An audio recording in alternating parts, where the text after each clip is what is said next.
Queridos, graça e paz. Eis que a Virgem conceberá e dará luz a um filho, e o seu nome será Emanuel, que quer dizer Deus conosco. Abra sua Bíblia no livro de Hebreus, capítulo 1, do versículo 1 ao versículo 14. Nós meditaremos hoje, pela graça do nosso Deus, nesse texto. Hebreus, capítulo 1, do versículo 1 ao versículo 14.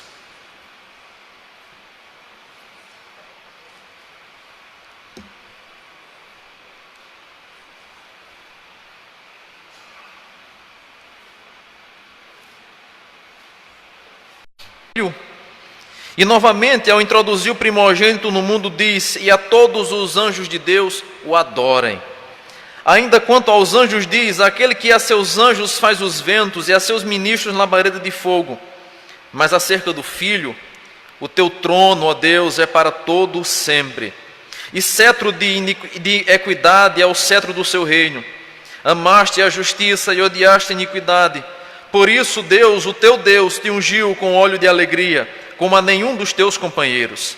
Ainda no princípio, Senhor, lançastes os fundamentos da terra, e os céus são obra das tuas mãos. Eles perecerão, tu, porém, permaneces para sempre. Sim, todos eles envelhecerão qual vestido. Também qual manto os enrolarás, e como vestido serás igualmente mudados. Tu, porém, és o mesmo, e os teus anos jamais terão fim. Ora, a qual dos anjos jamais disse: assenta-te à minha direita, até que eu ponha os teus inimigos por estrado dos teus pés? Não são todos eles espíritos ministradores, enviados para serviço a favor dos que hão de herdar a salvação? Amém. Louvado seja Deus. Com a sua cabeça, vamos ter uma palavra de oração.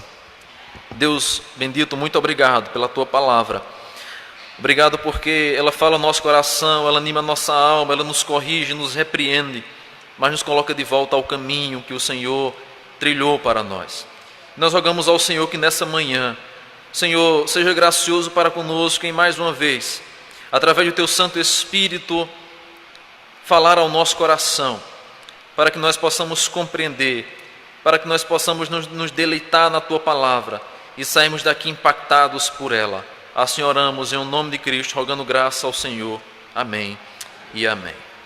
Ao longo de toda a história da humanidade, especialmente da história cristã, um homem, um personagem foi apontado, foi acusado, foi debatido, gerou contendas, formou grupos, trouxe polêmicas, foi falsamente acusado. Quase todas as pessoas que ouviram falar de Jesus, até mesmo formaram a sua opinião pessoal sobre ele. Se você fizer uma busca hoje no Google, você vai colocar o verbete Jesus e vai aparecer lá milhões e milhões e milhões de pesquisas, de afirmações, de diálogos, de livros que tratam a respeito dele, das mais diferentes perspectivas possíveis que você possa imaginar, ou até mesmo das quais você nem tem ideia a respeito da pessoa de Cristo. Esse, irmão, sem sombra de dúvida, é o personagem que mais marcou a história, mas ao mesmo tempo o mais controvertido de todos eles. Nos últimos dias, nesses dias atuais, ficou muito claro e evidente isso, quando o canal Porta dos Fundos, através da Netflix, lançaram um tão polêmico filme a respeito do Natal, da última ceia, retratando Maria, José, retratando os demais discípulos como pessoas de uma moral duvidosa e colocando a pessoa do próprio Cristo como um homossexual, como um gay. Choca-nos ao ouvir essas palavras, mas é exatamente isso que é relatado, que é retratado, que é passado nesse filme que foi lançado. E é interessante que, diante dessa situação, muitas questões foram levantadas, assinaturas em um combate a esse tipo de filme, para que o filme seja tirado, contra aqueles que realizaram, contra os personagens desse filme. E é interessante, irmãos, nós observarmos que essa não é a primeira vez que isso acontece. Não foi agora no século 21, com esses novos atores, com essa influência que nós vemos no nosso século, que retrataram Cristo, o Filho de Deus vivo, um personagem de uma moral duvidosa. Essa não é a primeira vez que isso acontece. Agora, cada vez mais e mais, a afronta tem aumentado, a zombaria tem crescido, tem aumentado, tem ficado cada vez mais e mais séria. No entanto, não é de agora que esse homem é acusado, tão falsamente acusado de tantas coisas que não fez. É interessante que mesmo após 2000 anos, após a sua passagem por esse mundo, ele continua sendo um personagem central de toda a história. Ele foi capaz de dividir as eras, de dividir as épocas em antes e depois, capaz de dividir os pensamentos, capaz de dividir as posições, capaz de dividir o relacionamento de muitas pessoas. Quem é esse que com a sua vida, com a sua influência, teve esse poder e essa influência tão grande, que até hoje é lembrado, é falado, é adorado, é reverenciado, é acusado, é polemizado? Quem é esse homem? Falar de Cristo, irmão, certamente é pisar em um solo minado, porque para muitas pessoas, ao falar sobre Ele, as pessoas evitam o assunto. Se na rua você começa a falar sobre Jesus, as pessoas tentam mudar de assunto. Algumas têm vergonha, outras têm medo de falar sobre Cristo, outras têm raiva ao mencionar sobre Ele. Quando nós falamos sobre Cristo, nós pisamos num solo minado, diante de tantas e tantas posições que já foram levantadas a respeito dele. São tantas visões, são tantos pensamentos, são tantas interpretações que são feitas a respeito de Cristo, que nós não conseguimos enumerá-las em uma simples folha. Uma simples pesquisa na internet vai nos revelar isso. O que é que torna, irmão, Jesus tão especial e ao mesmo tempo tão controvertido em toda a história? George Macrell, no livro Mais que um Carpinteiro, ele faz uma observação interessante quando ele levanta algumas questões. Jesus dizia ser Deus, e a sua asserção ou era verdadeira ou era falsa, diz ele. E todos deveriam mostrar a mesma consideração que ele esperou de seus discípulos quando ele fez aquela pergunta: mas vós, quem dizeis que eu sou? Lá em Mateus 16:15. George Macrell dá algumas perspectivas, algumas respostas possíveis. Primeiro, ou Jesus era um mentiroso, que enganou a todos os demais e de forma hipócrita conseguiu enganar a toda a sua geração e a geração que veio depois dele. Ou Cristo era um lunático, enganando a si mesmo com uma atitude, com um ato desvairado de auto-engano. Ou de fato, ele era o Senhor, o verdadeiro Deus. Quando ele pergunta assim: olha, quem vocês dizem que eu sou? Ou ele era mentiroso, mentiu e enganou todo mundo porque não era Deus. Ou era um lunático e saiu aí dizendo e falando coisas a respeito de si, quando na verdade não era verdade. Ou de fato a sua afirmação sobre ele era genuína e ele é verdadeiramente Deus. Das três, uma: ou ele é um mentiroso, ou ele é um lunático, ou de fato ele é o nosso Deus. E é interessante que quando nós paramos para olhar essas perspectivas, olhando para a Escritura, nós não encontramos nenhuma dúvida de que de fato ele é Deus. No entanto, ao olharmos para o mundo, nós vamos perceber que até hoje muitas e muitas pessoas continuam com dúvidas, continuam polemizando a respeito da pessoa de Cristo. Por isso, o canal Portas dos Fundos lança um filme com esse teor tão pejorativo, que não apenas, irmãos, fere a lei, como afronta os cristãos e zomba da pessoa do próprio Deus. Mas eu quero lembrar você que isso não é a primeira vez que acontece, nem também é um fato novo, porque quando Cristo nasceu, tentaram matá-lo. Lá em Mateus capítulo 2, ao saber do nascimento de Cristo, todas as crianças abaixo de 2 anos são mortas numa tentativa de matarem o próprio Cristo. Quando Jesus começa o seu ministério, começam a fazer falsas acusações contra ele. E é interessante que as acusações, qualquer ela que seja, é algo muito dolorido, especialmente para alguém que é santíssimo, o Santíssimo Deus. Se ser acusado de algo falso, nós que somos seres mortais, pecadores, já é algo que dói ao nosso coração. Imagine ser acusado o Santíssimo Deus, o Deus eterno, o Deus que não falha, o Deus que não mente, o Deus que não tem pecado. Jesus foi acusado de blasfêmia, foi acusado por aquilo que não disse, foi acusado de sedição, porque muitos diziam que eles estavam perturbando a ordem pública, sonegando impostos, tentando tirar o poder de Roma. Foi acusado então de sedição. Jesus foi acusado de alvoroço, por passar pelas cidades e arrastar multidões. Jesus foi desonrado por causa da sua origem humilde, por ser filho de José e de Maria e nascer numa cidade desprezada, pequena. Jesus foi desonrado por causa da incredulidade dos que o seguiam. Jesus ainda foi desonrado na sua própria terra, e inclusive nós temos a menção que o profeta de casa não tem honra, por causa daquele contexto que os seus, da sua própria terra, os desprezaram.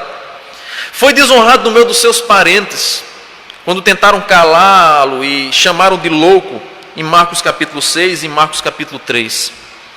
Foi desonrado na sua própria casa, em Mateus capítulo 13. Além de ser acusado e de ser desonrado, ele foi também desprezado. Em cumprimento de uma profecia de Isaías 53, que diz: era o mais desprezado e rejeitado. Foi desprezado por causa da sua aparência, porque a Bíblia diz que não havia nele formosura. Foi desprezado por causa das suas más companhias. Ele comia com pecadores, ele entrou na casa de fariseu, ele comeu com cobrador de impostos, ele aceitou presente de prostituta. Foi criticado, foi desonrado, foi desprezado por causa das suas más companhias. Foi desonrado, irmãos, e desprezado porque praticou boas obras no sábado.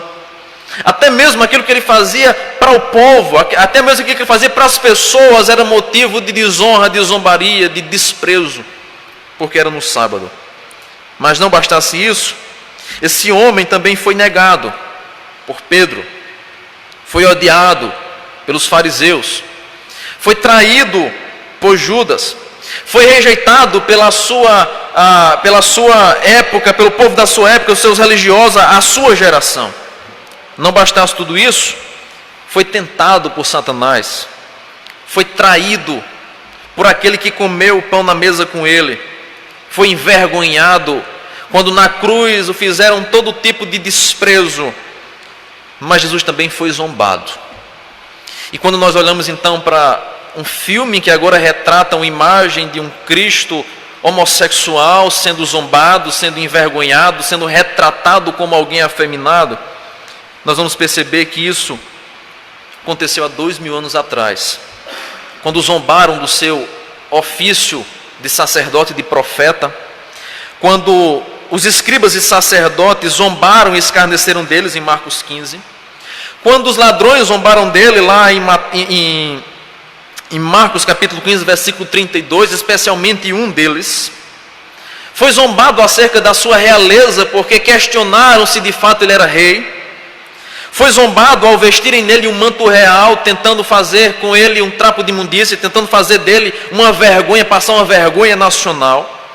Ao colocarem na sua cabeça uma coroa de espinho, que era símbolo da maldição, lá de Gênesis capítulo 3. Ao colocar, irmãos, um cetro de justiça, um cetro de realeza em suas mãos, para apontá-lo como um falso rei, zombaram da sua divindade, zombaram da capacidade de salvar a si mesmo, porque quando pendurado na cruz disseram: olha, desce daí se de fato és o Cristo, és o Deus. Ao insinuar que ele descesse da cruz, zombaram da capacidade que ele teria de destruir o templo e reconstruir em 3 dias, como ele havia predito. E zombaram dele pela falta de apoio do próprio Deus. Cadê o teu Deus, que agora te deixou abandonado nessa cruz do Calvário? Esse homem que foi desprezado, que foi abandonado, que foi rejeitado, que foi acusado, que foi tentado, que foi traído, foi extremamente zombado por todos aqueles que estavam ao seu redor. Por qual motivo? Por qual razão, irmãos, tantas acusações, tantas questões levantadas a respeito de Cristo. Mas esse mesmo Cristo, que foi zombado, rejeitado e tudo mais, é o mesmo que foi adorado, que foi reverenciado e é reverenciado, que é devotado a Ele honra, glória, louvor. O que é que acontece com esse homem? Que muitos zombam, que muitos escarnecem, que muitos desprezam, mas tantos e tantos outros se prostram diante dele e rendem glória. Nós só podemos chegar, irmãos, a uma compreensão. Olhando para a vida de Cristo, nós chegamos à compreensão de que Ele é o nosso incomparável Cristo. E era sobre isso, e é sobre isso que eu queria meditar com os irmãos. O incomparável Cristo. Observe o texto, carta aos Hebreus. Nós vamos perceber agora uma majestosa singularidade sendo descrita nesse texto. Interessante que o livro, a carta aos Hebreus, começa em uma descrição de quem Ele é, de como tudo isso aconteceu. E aqui nós vamos, irmãos, perceber do versículo 1 ao versículo 4, por que Cristo é incomparável. Em primeiro lugar, nós vamos observar do versículo 1 ao versículo 4, que Ele é incomparável por causa da sua glória. Veja comigo, versículo número 3 especialmente. Ele que é o resplendor da glória de Deus. A expressão exata de seu ser. Essa é a menção feita a respeito deste homem. O resplendor da glória de Deus. Mas como, irmãos, essa glória é vista na pessoa de Cristo? Primeiro, é demonstrada na revelação, porque diz o texto: havendo Deus outrora falado de muitas maneiras pelos pais, pelos profetas, nesses últimos tempos nos falou pelo Filho. E aqui começa a descrição da gloriosa, da majestosa pessoa de Cristo Jesus. Ele é glorioso, Ele é incomparável em glória por causa da revelação. Nós não precisamos, irmãos, adivinhar quem Deus é, nem nós conseguiremos adivinhar quem Deus é se Ele mesmo não se revelar. E o texto agora nos mostra que Deus se revelou.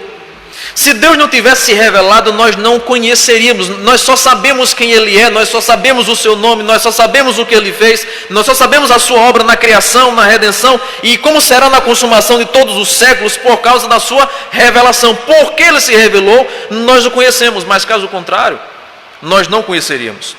Interessante que Paulo nos diz isso lá em Romanos 1:20, quando diz o seguinte: porque os atributos invisíveis de Deus, assim como o seu eterno poder, como também a sua glória e divindade, claramente se reconhecem desde o princípio do mundo, sendo percebido por meio das coisas criadas. Criação revela quem Ele é. Salmo 19:1, os céus proclamam a glória de Deus, e o firmamento anuncia as obras de suas mãos. Esse é o Cristo. Ele é glorioso, Ele é incomparável por causa da sua glória, e glória essa que foi revelada. Agora é interessante, irmãos, que a revelação natural da criação, embora ela seja suficiente, mas ela não tem eficiência para salvar. Entenda bem isso comigo. Deus é proclamado, Deus é revelado por meio da natureza. Os céus proclamam, os céus são anúncio. Os céus são uma prova viva de que Deus criou o universo. Então, esse universo que nós contemplamos com os nossos olhos, que nós sentimos com a nossa pele, que nós tocamos, que nós temos o paladar, que nós o ouvimos, tudo revela a glória de Deus. O universo é suficiente para revelar. Mas esse mesmo universo que é suficiente para revelar não é eficiente para salvar o homem. Por quê? Pelo simples observar da natureza, o ser humano não consegue ser salvo. Não é à toa que Paulo, continuando no capítulo 1, versículo 21, diz: por isso tais homens são indesculpáveis diante de Deus, porque contemplando a natureza, contemplando tudo que Ele criou, não o glorificaram como Deus. Sabe por quê? O homem olhar para a natureza e somente para ela, não adora a Deus verdadeiramente, adora outros seres. Basta você fazer uma rápida pesquisa sobre as descobertas das mais recentes tribos indígenas. Interessante que as tribos indígenas, os mais isolados povos de qualquer comunidade, de qualquer informação, de qualquer mídia social, sempre que são descobertos no mapa ou por alguém, eles possuem um credo. Eles creem em alguma coisa, mas nunca creem em Deus. Eles devotam ao sol, eles adoram a lua, eles adoram as águas, eles adoram os seus antepassados. Eles têm a revelação geral, eles têm a natureza para adorarem a Deus, para reconhecerem Deus. Mas é interessante observar que o homem por si só, somente pela revelação geral, não consegue dar glória a Deus devida. E é interessante que agora chega Hebreus e nos mostra por que Deus nos falou pelo Filho. Porque se a natureza, embora seja suficiente para revelar Deus, e não é eficiente para salvar, o Filho, que agora aqui é mencionado, não apenas é suficiente, mas também na sua vida, a sua obra foi totalmente eficiente, foi eficaz para salvar o homem. E veja, irmãos, que agora Hebreus vai começar a fazer um relato da superioridade de Cristo. Por isso Cristo é a chave central desse livro. Cristo é o personagem principal de todo esse livro. Quando nós olhamos um pouco mais para a Escritura, nós vamos perceber que os 4 evangelhos revelam tudo aquilo que Cristo fez na sua vida, no seu ministério, na sua morte, na sua ressurreição. Mas agora Hebreus é como que um 5º evangelho, não revelando mais aquilo que Cristo fez no passado, na sua vida, na sua passagem pela terra. Ele revela agora o que Cristo faz hoje, no céu. É um 5º evangelho. Não revela o que ele fez, mas revela o que ele está fazendo hoje, assentado à destra de Deus, o Pai Todo-Poderoso. E é interessante que Hebreus vai traçar aqui um relato e mostrar que Cristo é superior. Primeiro, superior no tempo, porque nenhuma revelação virá depois dele, ele é a revelação final. Segundo, ele é superior no destino, porque a sua mensagem foi destinada a nós. Ele falou claramente e diretamente. Terceiro, ele é superior em seu agente, porque diferente do Antigo Testamento, onde fracos profetas profetizavam, ele é a voz humana de Deus. Ele é a voz perfeita, ele é a voz completa, ele é a voz real, ele é a última voz profética. E é interessante, irmãos, que ao observarmos isso, nós percebemos que ele é incomparável não apenas pela sua glória, mas também pelas atribuições que são dadas a ele. Aí veja comigo o paralelo que agora Hebreus vai traçar de 9 atribuições que são feitas à pessoa do Filho. Primeiro, nos é dito aí, ele é a última voz, havendo Deus outrora falado muitas vezes, de muitas maneiras aos pais pelos profetas, nesses últimos dias nos falou pelo Filho. Ele é a última voz profeta. Segundo, por meio dele, ele aparece aí como intermediário.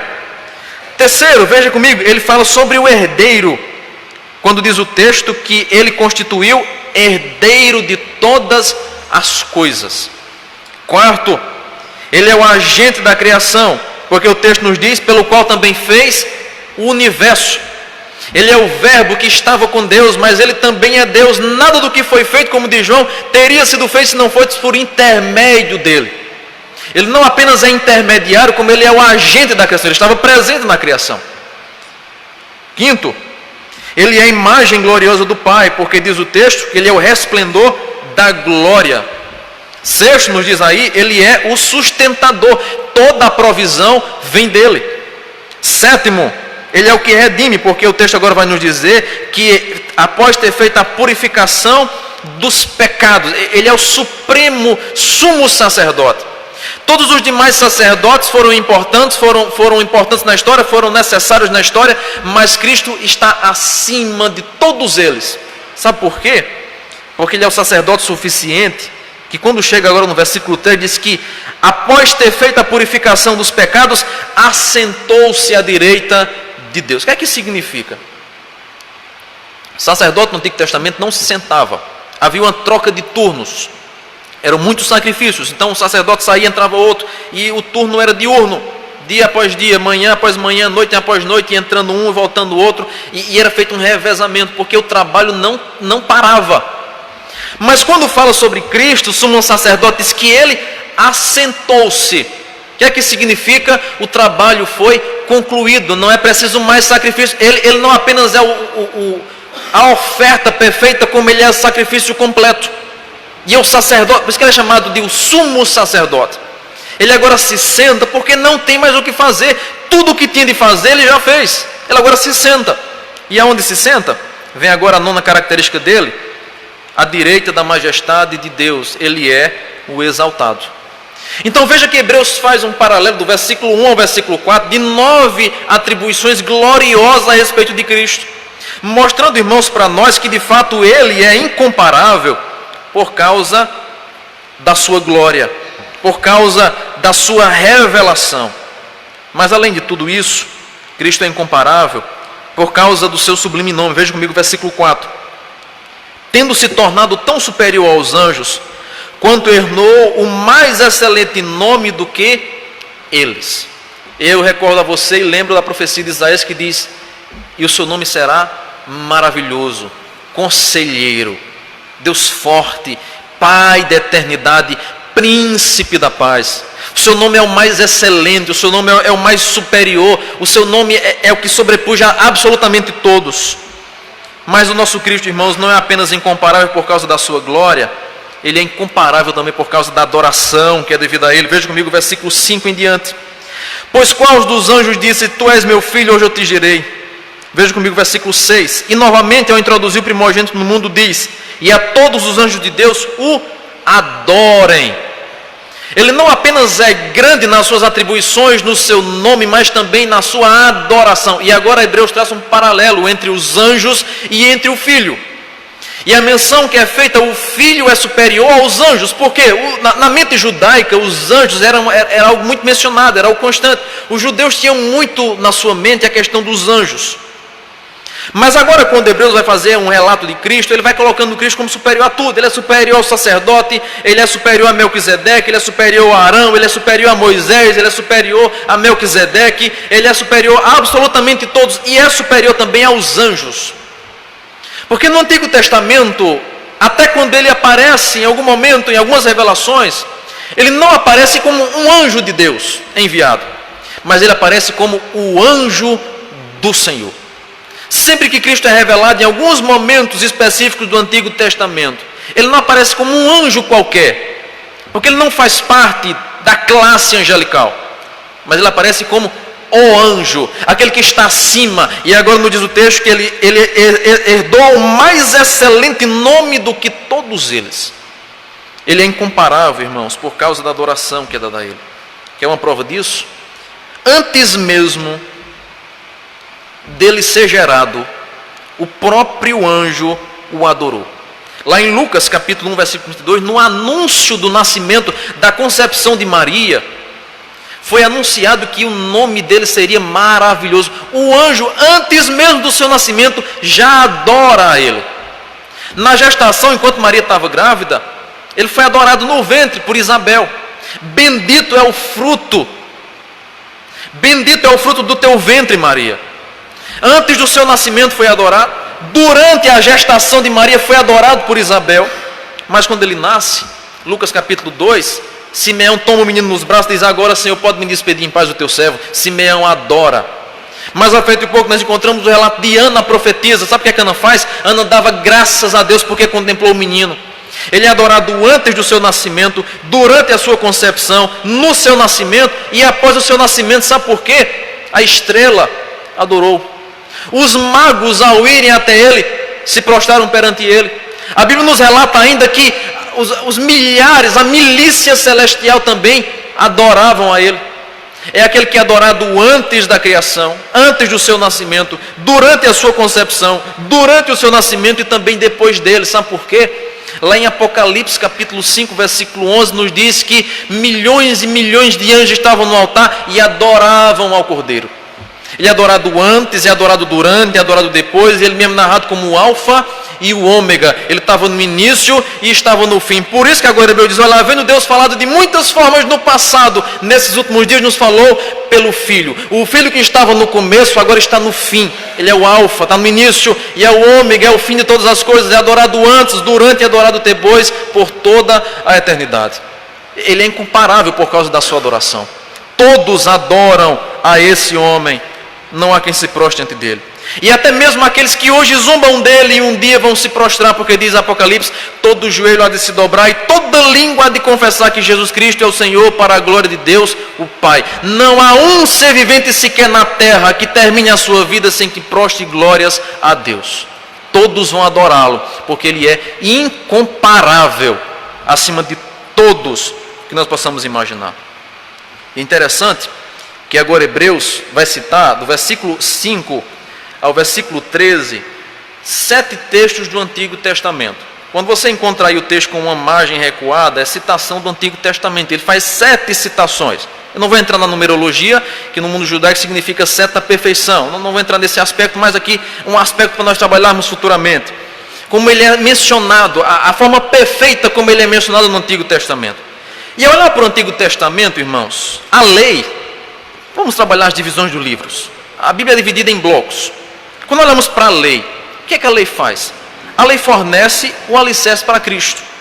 Os livros históricos da Bíblia, eles mostram a preparação para Cristo. As obras poéticas, o que é que elas fazem? Elas aspiram por Cristo. E as profecias revelam a expectativa de Cristo. Todo o Antigo Testamento caminha apontando para a pessoa de Cristo. Nós chegamos no Novo Testamento. O que é que o Novo Testamento faz? Os evangelhos registram a manifestação histórica desse homem. Atos divulga Cristo, nós encontramos a divulgação dessa mensagem.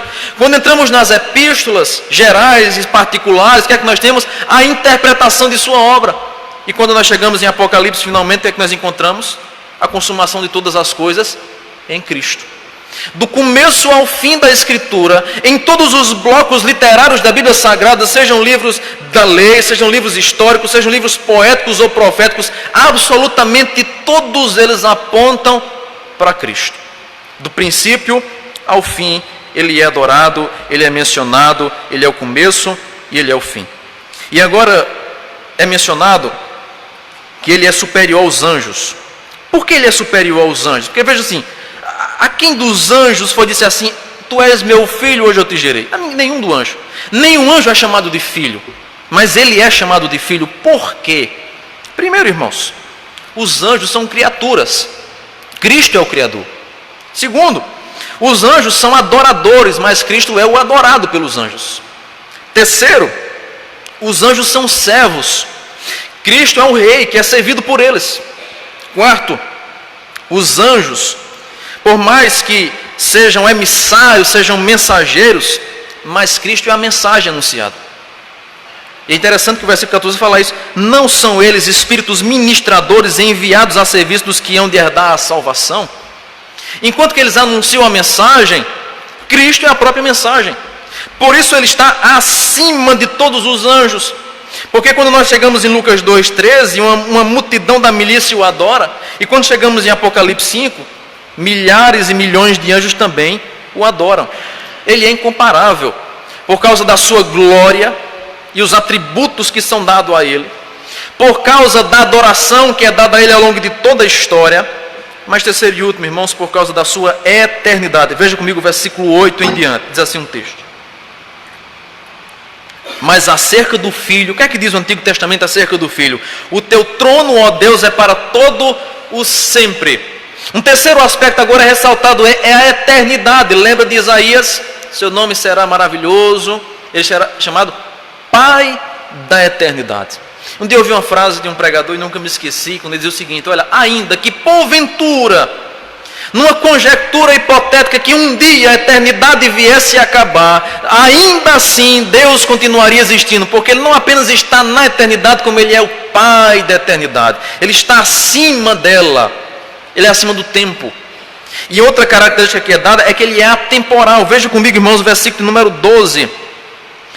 Versículo 11 e 12. Eles perecerão, tu porém permaneces. Sim, todos eles envelhecerão qual vestido, também qual manto os enrolarás, e como vestido serão igualmente mudados. Tu porém és o mesmo, e os teus anos, diz o texto, jamais terão fim.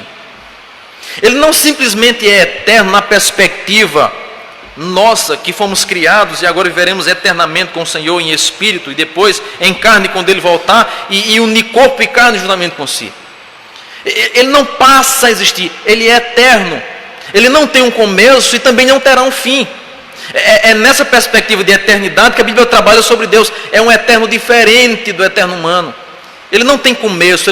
Isso é difícil para a nossa mente conceber, imaginar e ligar os pontos. Porque tudo que nós fazemos na nossa vida, nós fazemos baseado em tempo. No tempo da vida, no tempo do trabalho, no tempo do cansaço. Tudo nós fazemos baseado em tempo. Mas diz o texto que os seus anos não têm fim. Ele é atemporal. 1000 anos para ele é como um dia para ele é como 1000 anos. Ele não se curva, não se dobra perante o tempo, porque para ele não existe. A eternidade para ele é agora. Por isso que ele é o supremo arquiteto do universo. Porque o universo nem havia sido criado ainda, mas ele já sabia absolutamente todas as coisas, absolutamente todas as pessoas, que o salmista diz no Salmo 139, a substância ainda informe, o Senhor já conhecia toda. Ele é o supremo arquiteto do universo, nem foi criado, nem foi formado, o projeto nem estava pronto, mas ele já sabia de absolutamente tudo como seria na realidade. Esse Cristo é adorado por causa da sua eternidade. E aqui são mencionadas algumas expressões: o seu trono, o seu cetro de justiça. Ele é eterno porque ele está sentado no trono e porque a sua justiça é reta. E a expressão utilizada aí é equidade, é uma reta justiça. Mas além disso, na sua imutabilidade, quando diz o versículo 12, tu, porém, és o mesmo, não muda. Nele não existe sequer sombra de variação, não há mudança. Lembra de algum momento onde as vestes e as sandálias não envelhecem? Lá no Antigo Testamento, na passagem do Êxodo, 40 anos no deserto, as vestes não envelheceram e os sapatos, as sandálias dos pés não se desgastaram. Será que aquilo foi por acaso? Havia um propósito. A lei aponta para Cristo, é a base para Cristo. Sabe o que significa, irmãos, passar 40 anos com uma roupa que não se desgasta e sandálias que não se acabam? Isso tudo era apenas uma demonstração do que seria o novo céu e a nova terra. A Canaã que eles estavam almejando entrar era apenas a primeira fase, porque a segunda Canaã seria eterna, aquela seria passageira. E quando Deus permite que eles passem esse tempo inteiro com essa roupa e com esse calçado que não se desgasta, está dizendo: olha, assim também será um dia. Será eterno, não vai haver desgaste, não vai haver morte, não vai haver deteriorização. Assim será um dia. Era uma aspiração para aquilo que aconteceria depois. E é interessante observar ainda que quando nós olhamos para esse texto, o que nós percebemos, irmãos, nele é a centralidade e a magnitude de Cristo. E aqui nós percebemos o porquê o nosso Cristo é incomparável. E sabemos ainda o porquê Ele é o verdadeiro motivo do nosso Natal. Não um Cristo retratado nas telas de cinemas, na tela de uma televisão, como alguém com a índole, com uma moral duvidosa, mas um ser incomparável, que nasce como um homem qualquer, como um ser humano, morre como um malfeitor, mas ao terceiro dia ressuscita como um Deus glorioso, em glória, em poder e em majestade. Não há absolutamente ninguém no universo que se compare a Ele. Não há absolutamente nenhuma criatura que chegue aos seus pés, que consigam exalar tudo aquilo que Ele exala, porque diz o texto de Hebreus, Ele, tão somente Ele, que é o herdeiro, que é o intermediário, Ele é o esplendor da glória de Deus, Ele é o holofote glorioso do nosso Deus. Ele é incomparável, não tem quem se compare a Ele, por isso nós o adoramos. Por isso nós tributamos a Ele toda a glória, porque não há quem se compare a Ele. Todos os personagens da história perdem a sua importância diante do incomparável Cristo. Todas as profecias apontam para Ele. O Salvador do mundo, ele está acima de absolutamente todo. Ele é a voz humana em toda música e estética, em toda escultura. É a mistura mais aprimorada entre luz e sombra em toda pintura. É o ápice da realização em qualquer empreendimento. Para o artista, Jesus é a supra-beleza do universo. Para o arquiteto, a Bíblia diz que ele é a pedra fundamental. Para o astrônomo, a Bíblia nos fala que ele é a estrela da manhã. Para o pedreiro, ele é a rocha. Para o padeiro, nos fala a Bíblia que ele é o pão da vida. Para o construtor, a Bíblia nos menciona que ele é o alicerce seguro. Para o carpinteiro, João nos relata que ele é a porta das ovelhas. Para os médicos, diz o texto que ele é o médico dos médicos. Para o engenheiro que trilha caminhos, que faz projetos, diz o texto lá que ele é o novo e vivo caminho. Para o escritor, Jesus é chamado de a palavra viva. Para o fazendeiro, ele é retratado como o semeador. Ele é retratado como o senhor da colheita. Para o paisagista, ele é a videira verdadeira. Para o juiz, ele é o juiz de toda a humanidade. Para o jornalista que trabalha as notícias, ele é a boa nova de salvação. O anjo diz: olha, eis que hoje anuncio a vocês boas novas, que nasceu o Salvador do mundo. Para o filósofo, queridos, ele é retratado como a sabedoria divina. Para o pregador, ele é a palavra, ele é a mensagem da palavra. Para o trabalhador que cansa, que soa no seu dia a dia, ele é o descanso, ele é o cumprimento do sábado. Nele nós encontramos o descanso. Ele diz: vinde a mim todos vós que estáis cansados e sobrecarregados, que eu vos aliviarei. Ele é o descanso para o trabalhador. Para o pecador, ele é o cordeiro que tira o pecado do mundo. Não há absolutamente ninguém em todo o universo que se compare à glória, à majestade e à beleza do nosso Cristo. Ele de fato é o nosso Redentor. É o motivo do nosso Natal, é o motivo da nossa adoração, porque ele é o incomparável Cristo. E Hebreus agora vai nos mostrar que diante de tantas revelações que Deus fez ao longo do tempo, a sua revelação final termina no Filho. Ele é a voz poderosa de Deus, a qual todas as coisas antes anunciadas agora encontram o perfeito cumprimento na sua pessoa, em majestade, em glória, em poder, consumando tudo aquilo que foi dito. Cristo, o incomparável, o nosso Deus, o nosso Salvador, aquele que nasceu na manjedoura, que foi rejeitado, que não tinha hospedaria para ele, mas que voltará uma segunda vez em glória e em poder, rodeado de todas as míriades celestiais, de anjos, de arcanjos, de serafins, e com a igreja glorificada em poder e muita glória, como narra Mateus 24. Que Deus nos ajude, irmãos, para adorarmos o verdadeiro Natal, que é Cristo, o nosso Senhor, o incomparável. Vamos ficar em pé, queridos, vamos orar ao Senhor.